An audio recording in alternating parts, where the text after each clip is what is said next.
नमस्कार और स्वागत है। आज हम एक बहुत ही खास, बहुत ही प्रभावशाली एनिमे फिल्म की बात करने वाले हैं, सतोशी कोन की 1997 की परफेक्ट ब्लू। जी हाँ। ये सिर्फ एक एनिमे नहीं है, बल्कि मतलब पहचान, शोहरत और हकीकत कैसे धुंधली हो सकती है, इस पर एक गहरा मनोवैज्ञानिक गोता है।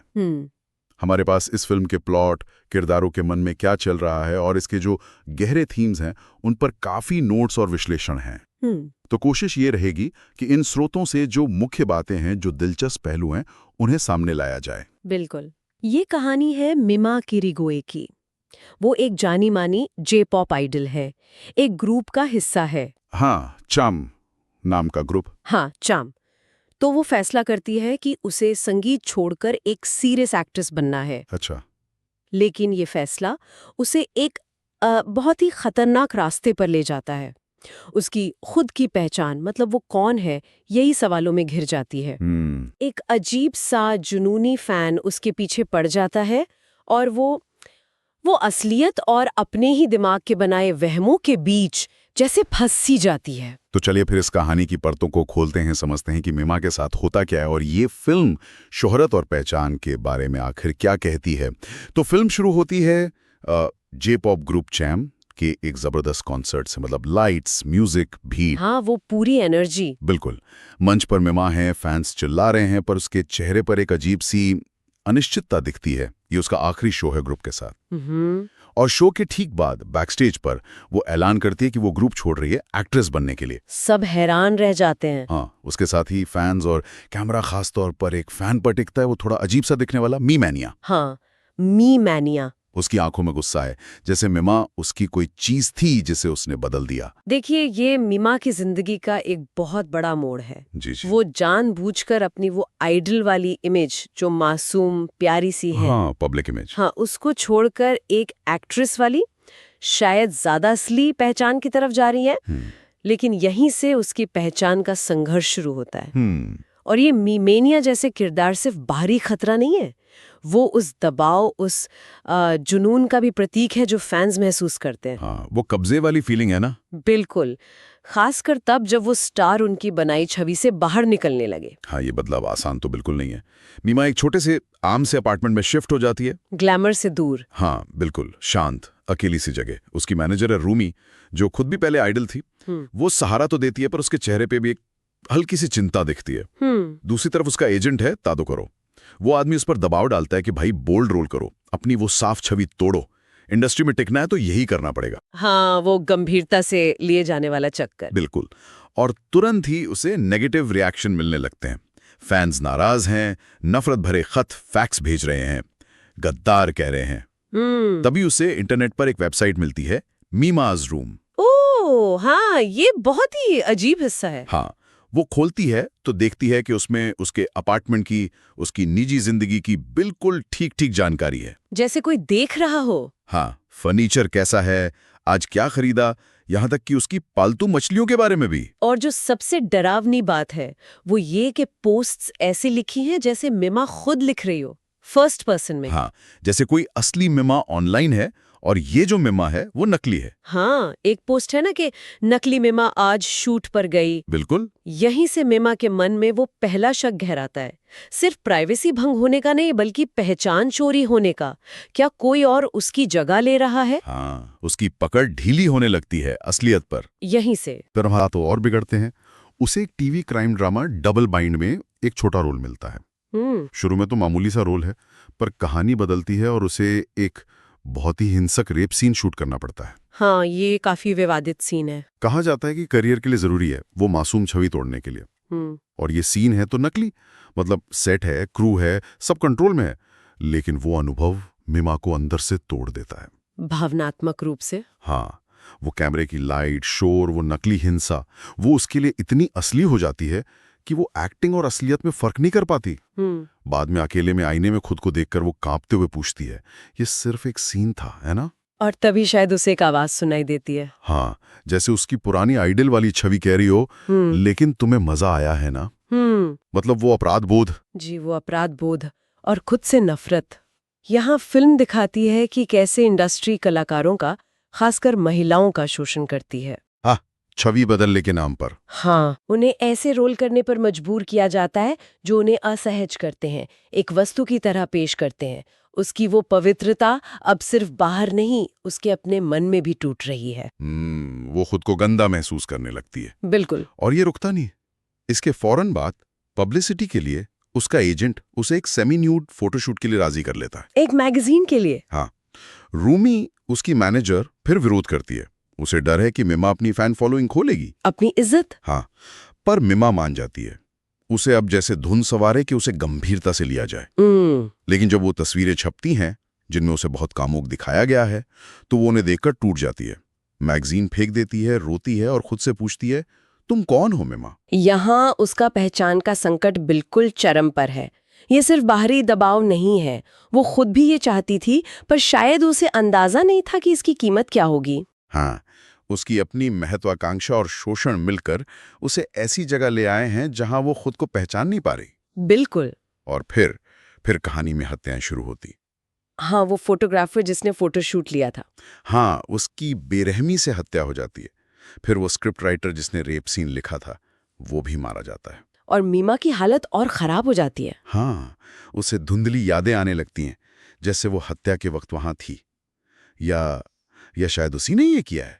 उसे ब्लैकआउट्स होने लगते हैं। हाँ, उसे याद नहीं रहता कि वो कब, कहाँ थी, क्या किया। उसका कंट्रोल खत्म हो रहा है अपनी यादों पर, असलियत पर।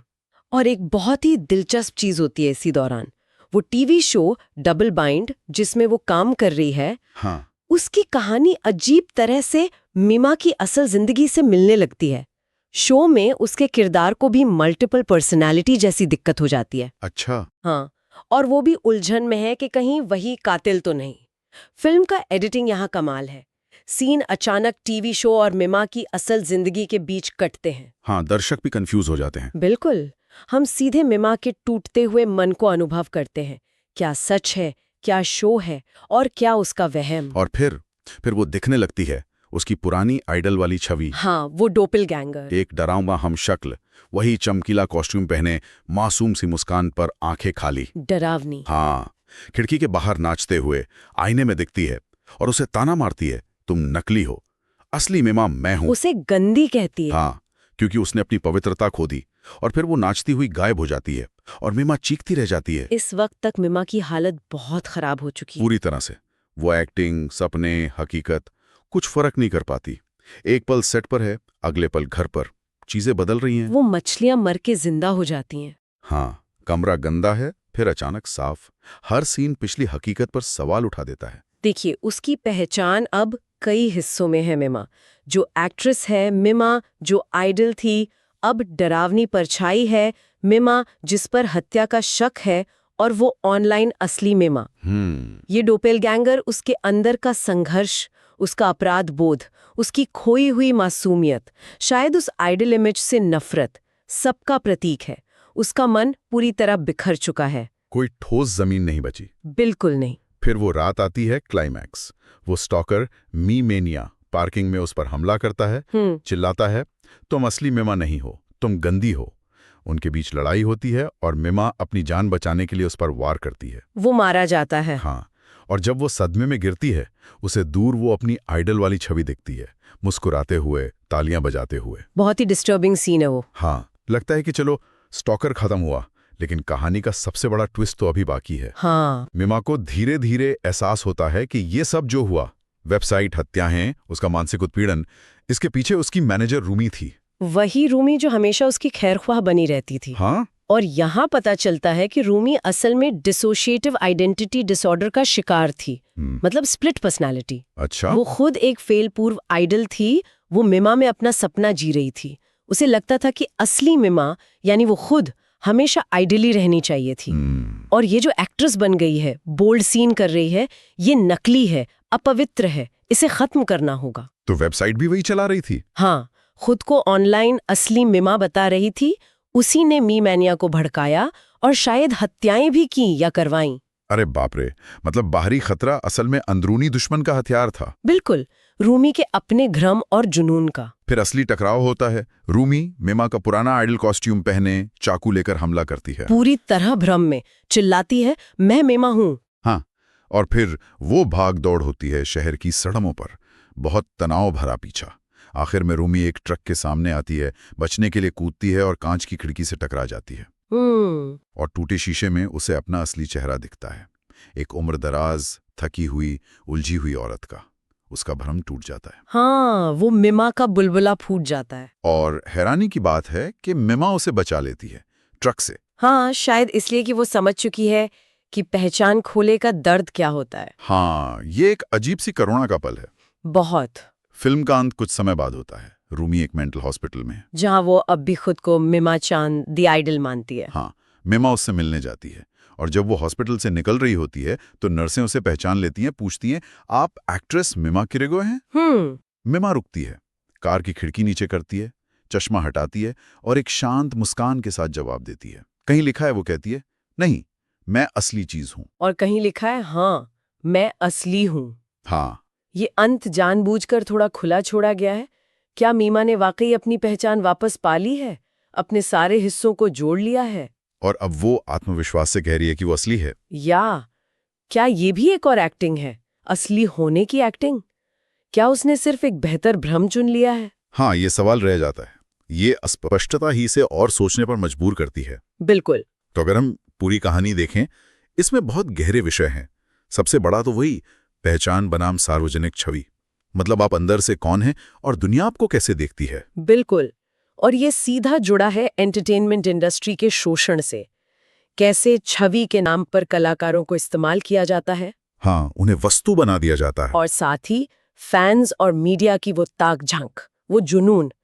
कैसे किसी इंसान को एक कल्पना बना दिया जाता है, जैसे मीमेनिया या रूमी ने किया। हाँ, और इन सब के बीच वो असलियत और वहम की रेखा का मिट जाना, ये सबसे डरावना है। कि कैसे बाहरी और अंदरूनी दबाव मिलके दिमाग को तोड़ सकते हैं। बिल्कुल, सच क्या है, झूठ क्या है, पता ही नहीं चलता।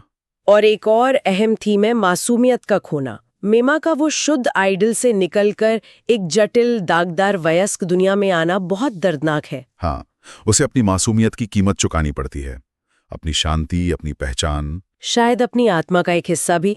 ये सब मिलकर इसे सिर्फ एक थ्रिलर नहीं, बल्कि इंसान के मन और शोहरत की दुनिया का एक जटिल अध्ययन बनाते हैं। और परफेक्ट ब्लू को आज भी एनिमेशन के इतिहास में एक मील का पत्थर माना जाता है ना?